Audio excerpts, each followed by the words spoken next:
চলে গেছে, তুই তোর কাজ কর। ওই আমি যাচ্ছি বাচ্চার চকলেট আনতে, তুই নিয়ে চলে যাস। ঠিক আছে, জলদি আসবি। দেখ ভাই, এতটুকু হয়েছে না, আরো পারবো। আরে আরো পার, এমন সুযোগ বারবার আসবে না। আরে দুর্গেশ, তুমি কোথায় যাচ্ছ? আরে ম্যাডাম, বাবু চকলেট চেয়েছে তাই আনতে যাচ্ছি। তোমাকে বলেছিলাম না ঘর ফাঁকা রেখে যাবে না? মালিক ঠিক বলেছেন, আমি এখনই বাসে যাচ্ছি। দাঁড়াও, আমি এসে পড়েছি, তুমি যাও চকলেট নিয়ে এসো, আমি বাসে যাচ্ছি। আরে ওরা তো যায়নি, মালিক ধরে ফেলবে, দাঁড়ান মালিক। মালকিন, আমি ঘরে দেখাশোনা করতে যাচ্ছি, আপনি বাচ্চার জন্য চকলেট নিয়ে আসেন। না, আমি ক্লান্ত হয়ে পড়েছি, তুমি নিয়ে এসো।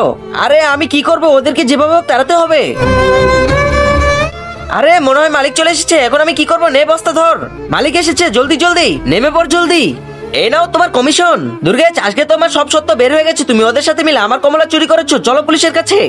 মালিক, আপনি কিভাবে জানলেন আমি ওদের সাথে? দুর্গেশ, আমি তোমার মালিক। আসলে বিষয়টা হচ্ছে যে, কিন্তু তার আগে তুমি যদি চাও তোমার মা জান্নাতে যাক, তাহলে ভিডিওটিতে লাইক করে চ্যানেলটি সাবস্ক্রাইব করে দাও। আর যদি চাও জাহান্নামে যাক, তাহলে কিছুই করতে হবে না, আর কমেন্টে মা লিখে যাও।